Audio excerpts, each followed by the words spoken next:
আসসালামু আলাইকুম। তো শহর থেকে গ্রামে আসলাম, তো আপনারা দেখতেই পাচ্ছেন ক্ষেতের মধ্যে আসছি। হ্যাঁ, ক্ষেতের মধ্যে অনেক সুন্দর পরিবেশ আর আবহাওয়াটা অনেক সুন্দর, সে ফিল নেওয়ার জন্য চলে আসছি খেতে। তো দেখতেই পাচ্ছেন আবহাওয়াটা অনেক সুন্দর,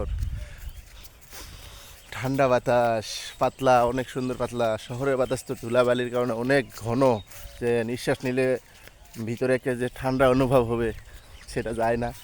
আহ, গ্রামে আসলে এভাবে অনুভব করলে বা ঠান্ডা আবহাওয়াটা নিলে বোঝা যায় যে অক্সিজেন কারে বলে।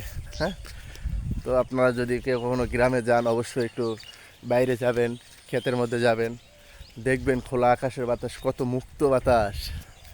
শ্বাস নিলে ভিতর থেকে কলিজারা সহকারে শীতল হয়ে যায়। হ্যাঁ, দেখবেন অবশ্যই অনেক ভালো লাগে।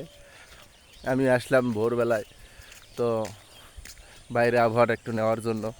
এটা তো আমরা সবসময় পাই না, যারা শহরে থাকি তারা আসলে মূলত এটার অনেক অভাব অনুভব করি, কারণ শহরে সব বাতাস নাই। শহরে ধুলাবালি, গাড়ির ধোঁয়া, সেসব মিলে বাতাস বিষাক্ত।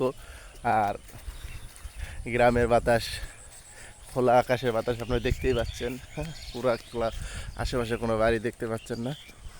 এরকম খোলা বাতাস অনেক শহরে মিসিং, কারণ শহরে এটা নাই, শহরে পাবেন না। যদি গ্রামে আসেন, ঈদের ছুটিতে আসছি আমিও, গ্রামে যারা আসবেন অবশ্যই এরকম তো মাঠের মধ্যে আসবেন, খোলা বাতাস অনুভব করবেন, দেখবেন ভিতরটাকে অনেক ফুরফুরা বা পাতলা লাগবে।